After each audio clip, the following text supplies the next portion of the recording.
ओम नमो भगवते वासुदेवाय नमः। स्वागत है आप सभी का मेरे HS भारद्वाज यूट्यूब चैनल सी रमा एकादशी।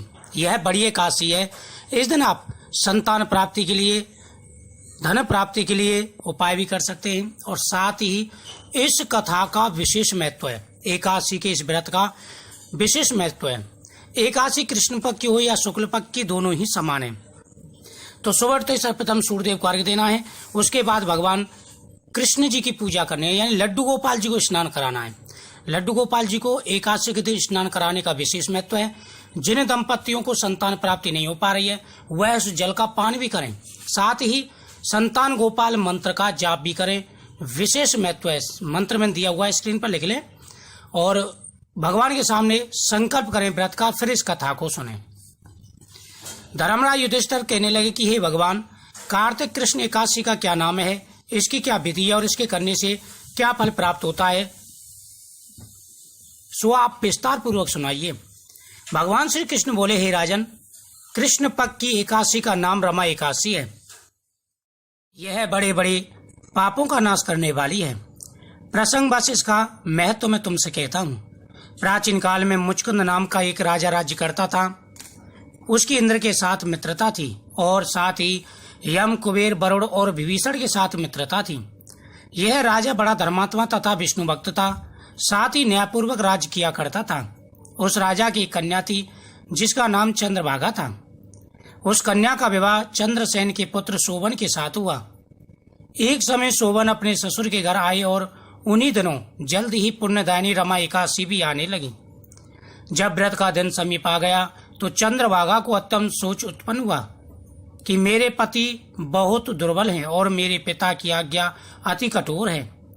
दसवीं को राजा ने ढोल बजवाकर सारे राज्य में यह घोषणा कर दी कि इस एकादशी को कोई भी भोजन नहीं करेगा। घोषणा सुनते ही शोभन को अत्यंत चिंता हुई और अपनी पत्नी से बोला, अब क्या करना चाहिए? मैं तो किसी प्रकार भूख सहन नहीं कर सकता। ऐसा उपाय बतलाओ कि जिससे मेरे प्राण बच सकें, अन्यथा मेरे प्राण अवश्य चले जाएंगे। चंद्रभागा कहने लगी कि हे स्वामी, मेरे पिता के राज्य में एकादशी को कोई भी भोजन नहीं करता। हाथी, ऊंट, बिल्ली, गौ आदि तृष्ण जल नहीं खाते।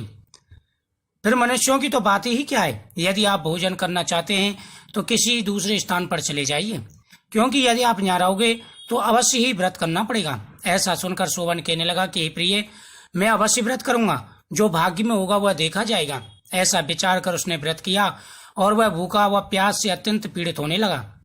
जब सूर्य नारायण अस्त हो गए और रात्रि को जागरण का समय आया, वैष्णवों को अत्यंत हर्ष देने वाला परंतु शोभन के लिए अत्यंत दुखदायी था। प्रातःकाल होते शोभन के प्राण निकल गए। तब राजा ने सुगंधित काष्ठ से उसका दाह संस्कार कराया, परंतु चंद्रभागा ने अपने पिता की आज्ञा से अपने शरीर को दग्ध नहीं किया और शोभन की अंत्येष्टि क्रिया करने के बाद अपने पिता के घर में रहने लगी। रमा एकादशी के व्रत के प्रभाव से शोभन मंदराचल पर्वत पर धन्यदान से युक्त तथा शत्रुओं से रहित एक सुंदर देवपुर को प्राप्त हुआ।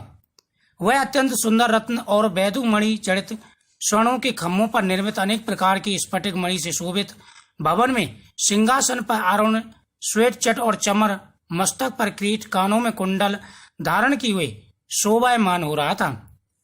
एक समय मुचकुंद के नगर में रहने वाला सोम शर्मा नामक ब्राह्मण तीर्थ यात्रा करता हुआ घूमता घूमता उधर जा निकला और उसे शोभन को पहचान कर कहा, यह तो राजा का जमाई शोभन है। उसके निकट गया और शोभन भी उसको पहचान कर अपने आसन से उठकर उसके पास आया और प्रणाम आदि करके कुशल खेम पूछी। ब्राह्मण ने कहा, हे राजन, राजा मुचकुंद और उसकी पत्नी चंद्रभागा सब कुशल से हैं। नगर में भी सब प्रकार कुशल है, परंतु हे राजन, हमको अत्यंत आश्चर्य हो रहा है। अपना वृतांत कहिए। ऐसा सुंदर नगर न कभी देखा न कभी सुना, आपको किस प्रकार प्राप्त हुआ? तब शोभन बोला कि कार्तिक कृष्ण रमा एकादशी का व्रत करने से मुझे ये नगर प्राप्त हुआ, परंतु यह अस्थिर है। यह सुनकर ब्राह्मण बोला कि हे राजन, स्थिर होने का कोई उपाय बताओ, जो भी होगा मैं अवश्य करूंगा। शोभन कहने लगा, मैंने इस व्रत को श्रद्धा रहित होकर किया था, अतः यह सब कुछ अस्तर है। यदि आप मुचकुंद की कन्या चंद्रभागा को यह व्रत कहें और वह आकर के अपना व्रत का पुण्य दे तो ये स्थिर हो सकता है। यह सुनकर उस श्रेष्ठ ब्राह्मण ने अपने नगर में लौटकर चंद्रभागा को संपूर्ण व्यथा बताई। ब्राह्मण के वचन सुनकर चंद्रभागा बड़ी प्रसन्नता पूर्वक बोली कि हे ब्राह्मण देव, यह बातें आपने पृथक देखी या स्वप्न है? ब्राह्मण ने कहा कि हे पुत्री, मैंने महावन में तुम्हारे पति को पृथक देखा है, साथ ही किसी से न भेजे हो ऐसा नगर भी देखा है। उन्होंने यही कहा है कि स्तर नहीं है, जिस प्रकार यह स्तर रहेगा सो उपाय आप करिए। चंद्रभागा कहने लगी कि प्रिय, तुम मुझको वहां पर ले चलो। पति देव के दर्शन की मेरी तीव्र लालसा है। मैं अपने किए पुण्य से उस नगर को स्थिर बना दूंगी। आप ऐसा कार्य कीजिए जिससे उसका हमारा सहयोग हो।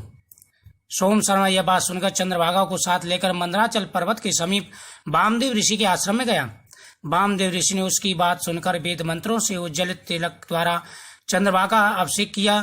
तब ऋषि मंत्र के प्रभाव और एकादशी के व्रत के प्रभाव से उसका दिव्य शरीर हो गया। वह अत्यंत प्रसन्नता के साथ अपने पति के निकट पहुंच गई। शोभन भी अत्यंत प्रसन्न हुआ। चंद्रभागा कहने लगी कि हे प्राणनाथ, आप मेरे पुण्य को सुनिए। अपने पिता के घर जब मैं 8 वर्ष की थी तब से विधि पूर्वक एकादशी का व्रत श्रद्धा पूर्वक करती हूँ। इस पुण्य के प्रताप से आपका यह नगर स्थिर हो जाएगा तथा समस्त कर्मों से युक्त होकर प्रलय के अंत तक रहेगा।